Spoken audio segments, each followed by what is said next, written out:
نحمده ونصلي على رسوله الكريم اما بعد فاعوذ باللہ من الشیطان الرجیم۔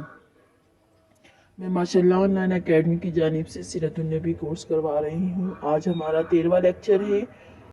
12ویں لیکچر میں ہم نے سورہ احزاب کے بارے میں پڑھا اور انشاءاللہ تعالی ہم لوگ 13ویں لیکچر میں غزوہ بنو مستلق اور واقعہ افق کے بارے میں پڑھیں گے۔ پہلے بھی میں واقعہ افق کے بارے میں ذکر کر چکی ہوں اور یہ بھی 5 ہجری میں پیش آیا تھا۔ تو ابھی ہمارا 5 ہجری چل رہا ہے، تو اس حساب سے ہم آج اس کو پڑھیں گے اور ان واقعات کے متعلق جو ہے زیادہ گہری نظر ڈالیں گے۔ تو درود شریف پڑھ لیجیے۔ اللہم صلی علی محمد وعلی آل محمد کما صلیت علی ابراہیم وعلی آل ابراہیم انک حمید مجید۔ اللہم بارک علی محمد وعلی آل محمد کما بارکت علی ابراہیم وعلی آل ابراہیم انک حمید مجید۔ جمادی الاخرہ 5 ہجری میں چاند گرہن ہوا تھا۔ شعبان 5 ہجری میں رسول صلی اللہ تعالی علیہ وسلم جنوب میں مریسی کے چشمے کی طرف روانہ ہوئے، جہاں بنو مستلق کا سردار حارث بن ابی زرار خزاعی مسلمانوں کے خلاف جتھا بندی کر رہا تھا۔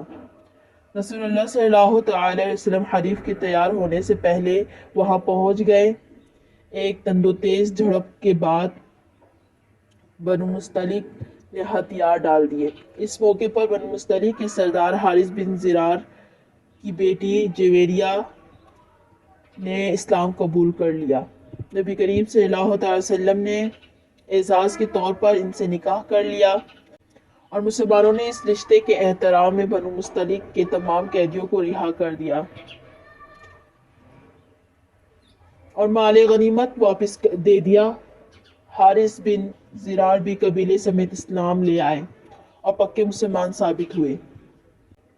چونکہ اس غزوہ میں لڑائی کا خطرہ کم اور مال غنیمت ملنے کا امکان بہت زیادہ تھا، اس لیے عبداللہ بن ابی منافقوں کی اچھی خاصی تعداد کے ساتھ لشکر اسلام میں شامل ہو گیا تھا۔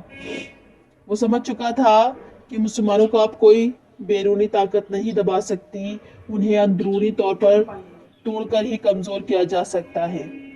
اس لیے غزوے میں وہ مسلمانوں کے درمیان منافرت کے شعلے بھڑکانے کا موقع تلاش کرتا رہا۔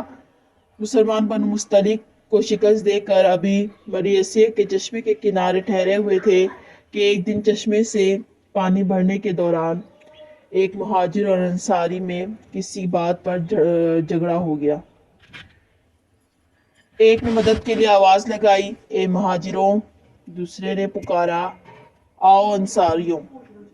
مگر اس سے پہلے کہ بات بڑھتی حضور اکرم صلی اللہ تعالی وسلم کو خبر ہو گئی۔ آپ فوراً تشریف لے آئے اور فرمایا، ایسے نعرے چھوڑ دو، یہ بدبودار ہے۔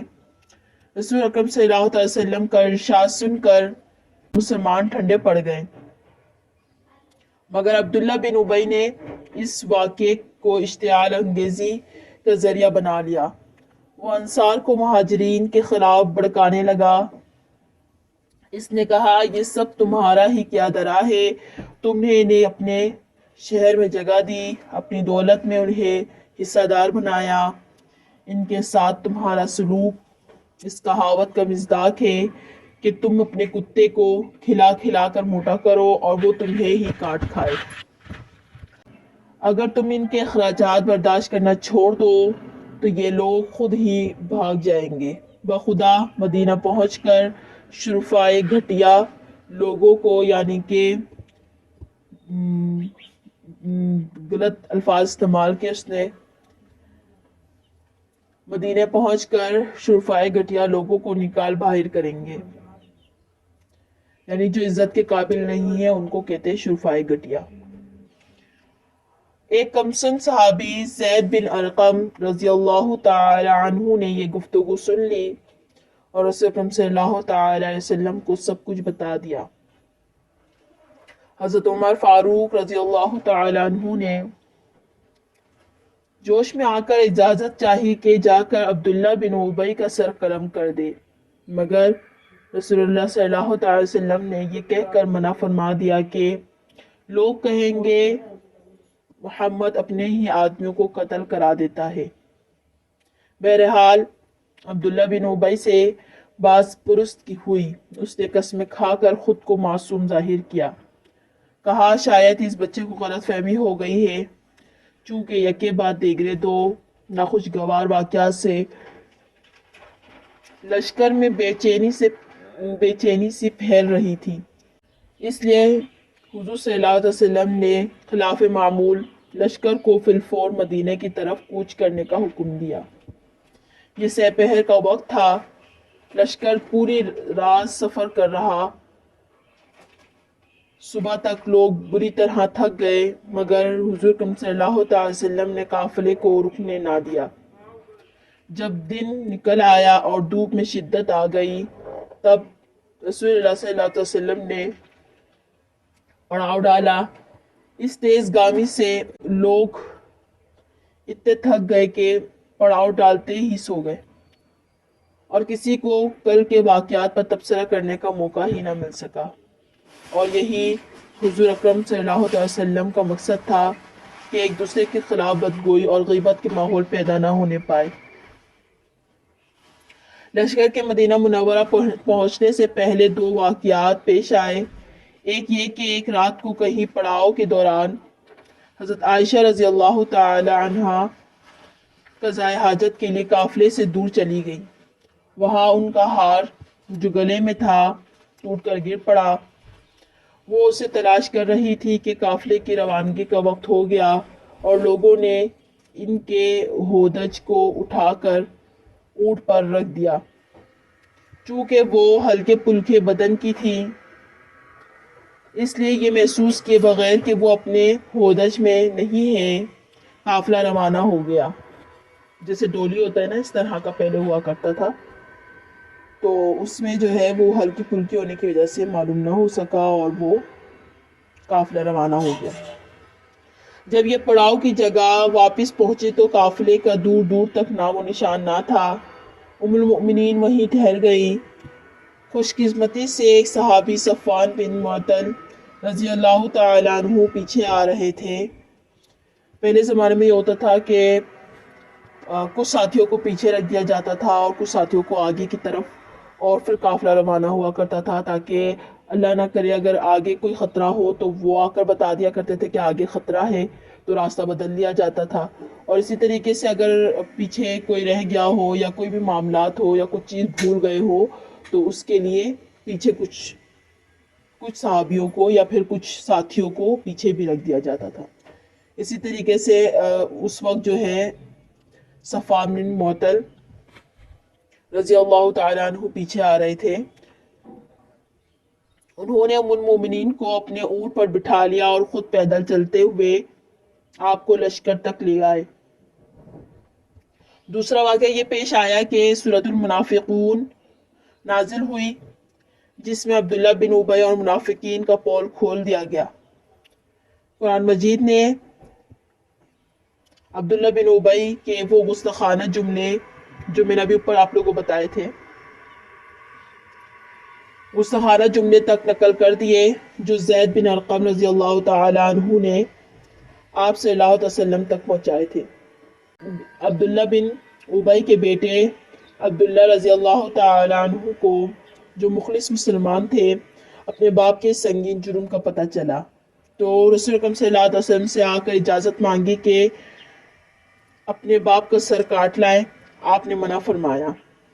اس کے باوجود وہ غصے اور ندامت کی ملی جلی کیفیت میں ننگی تلوار لے کر مدینے کے راستے میں کھڑے ہو گئے۔ جب باپ کی سواری آئی تو اسے روک کر بولے، میں تمہیں اس وقت تک نہیں چھوڑوں گا جب تک تم اپنی زبان سے یہ نہ کہہ دو کہ تم گھٹیا ہو اور محمد صلی اللہ علیہ وسلم معزز ہیں۔ حضور صلی اللہ علیہ وسلم نے دیکھا تو دوبارہ نرمی کی تاکید کی۔ مدینہ منورہ پہنچ کر مسلمان اپنے معمول کی زندگی گزارنے لگے۔ نمازیں، تعلیم دین کے حلقے، دعوت اسلام کی سرگرمیاں سب جاری تھی، مگر عبداللہ بن ابی کے جو بے عزتی ہو چکی تھی اس کی باعث وہ زخمی سانپ کی طرح بل کھا رہا تھا۔ تب اسے یہ شیطانی منصوبہ سوچا کہ حضرت عائشہ رضی اللہ تعالیٰ عنہ کے اس رات لشکر کے پیچھے رہ جانے اور صفوان بن معطل رضی اللہ عنہ کے ساتھ واپس آنے کو خانہ نبوت کی توہین کا بہانہ بنایا جائے۔ ابن ابی نے اس شیطانی تدبیر پر عمل کیا اور اس رات کے واقعے کو لے کر حضرت عائشہ رضی اللہ تعالی عنہا اور حضرت صفوان رضی اللہ عنہ پر الزام تراشی شروع کر دی۔ یہ بات اہل مدینہ میں جنگل کی آگ کی طرح پھیل گئی۔ صحابہ کرام کی کثرت نے اس سے بیزاری ظاہر کی اور اسے ایک گھناؤنی جھوٹی تہمت قرار دیا۔ البتہ کچھ سیدھے سادے مسلمان جو کہ دین سے زیادہ واقف نہ تھے، مسلمانوں نے مان لیا کہ ایسا ہی ہوا ہوگا۔ وہ ان باتوں کو نقل بھی کرتے تھے۔ رسول صلی اللہ علیہ وسلم منافقوں کی لگائی ہوئی اس آگ کو دیکھ کر بہت زیادہ غمگین ہوئے۔ آپ کبھی تصور بھی نہیں کر سکتے تھے کہ منافقین آپ کی نرمی اور درگزر اور احسانات کا یہ صلہ دیں گے۔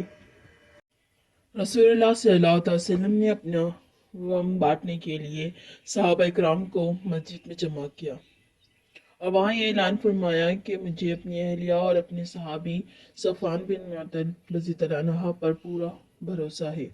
صحابہ نے بھی ام المؤمنین کی عفت اور شرافت پر پورے اعتماد کا اظہار کیا۔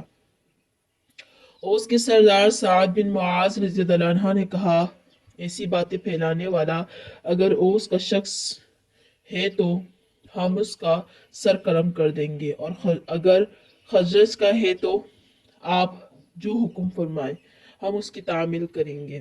خزرج کے سردار سعد بن عبادہ رضی اللہ عنہ نے جو باقی صحابہ کی طرح اس سانحے کے باعث جذبات کی تلاطم سے گزر رہے تھے، اسے اپنے قبیلے پر طنز تصور کیا اور طیش میں آ کر سخت جوابی کلمات کہہ دیے۔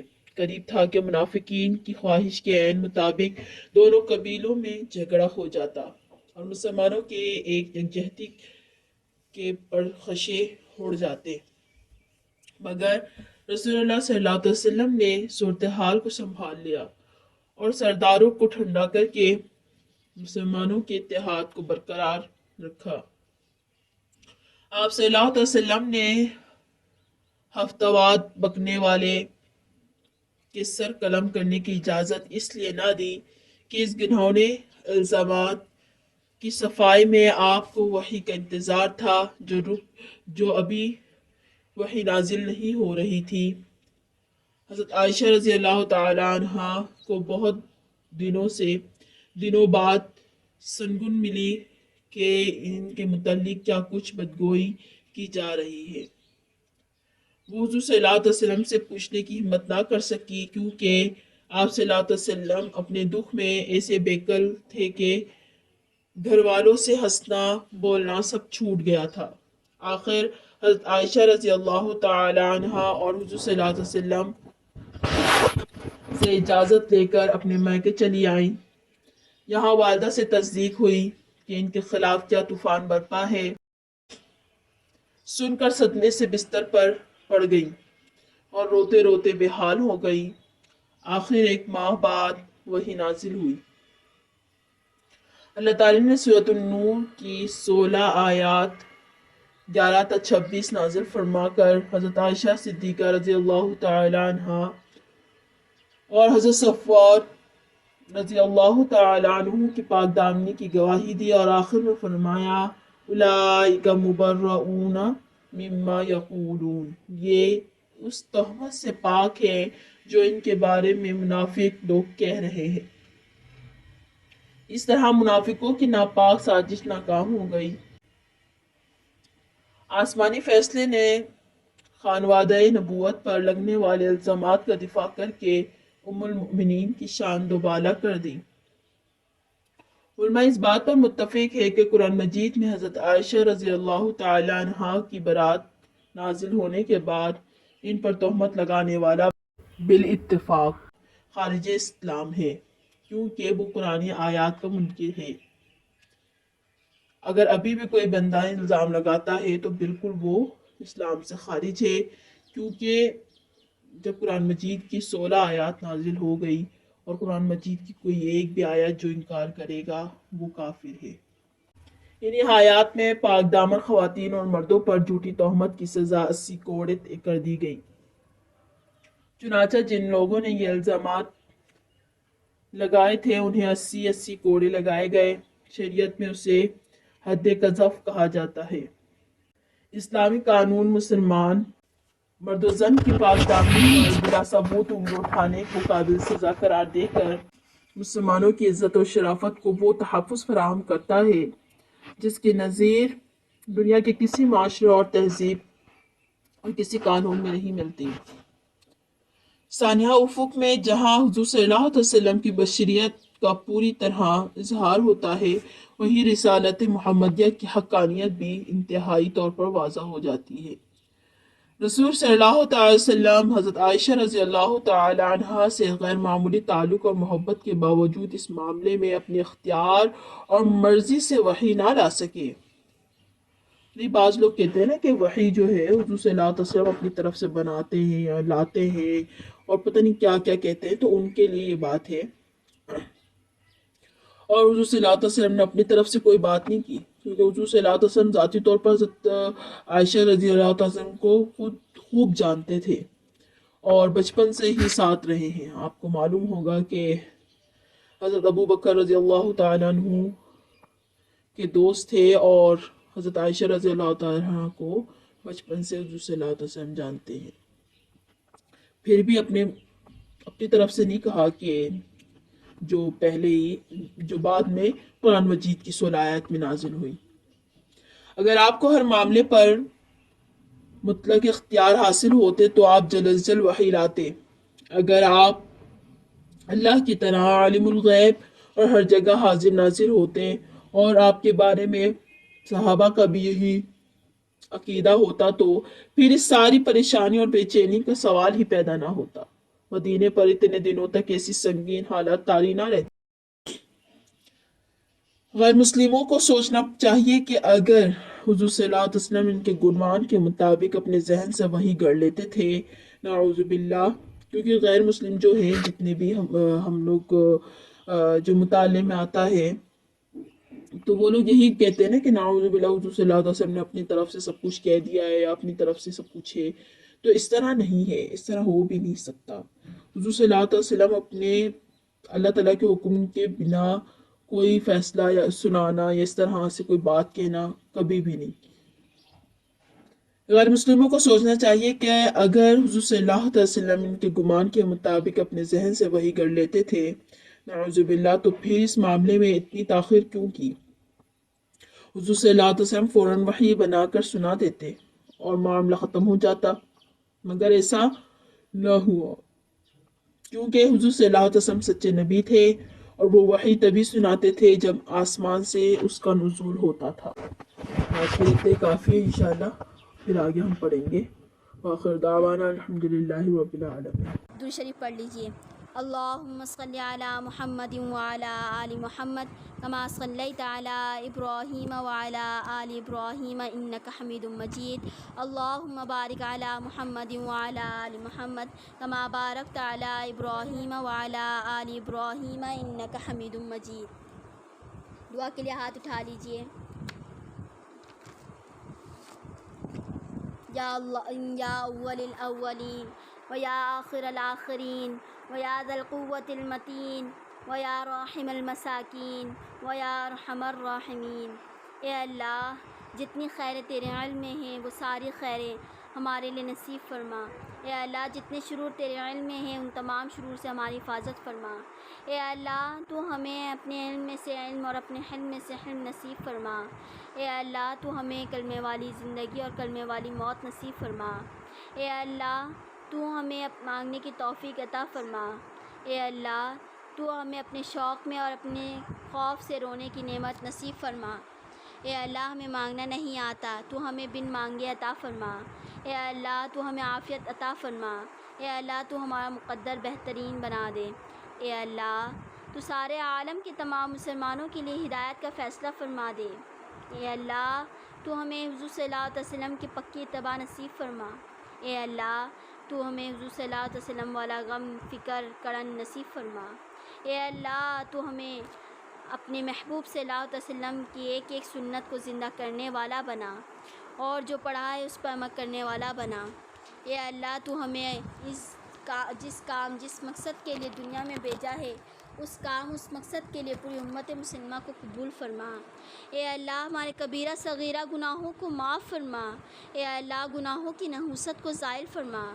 اے اللہ اپنی ذات عالی کا کامل یقین نصیب فرما۔ یا اللہ ہمیں نماز پنجگانہ باجماعت پڑھنے کی توفیق عطا فرما۔ اے اللہ تو ہمیں اخلاص نصیب فرما۔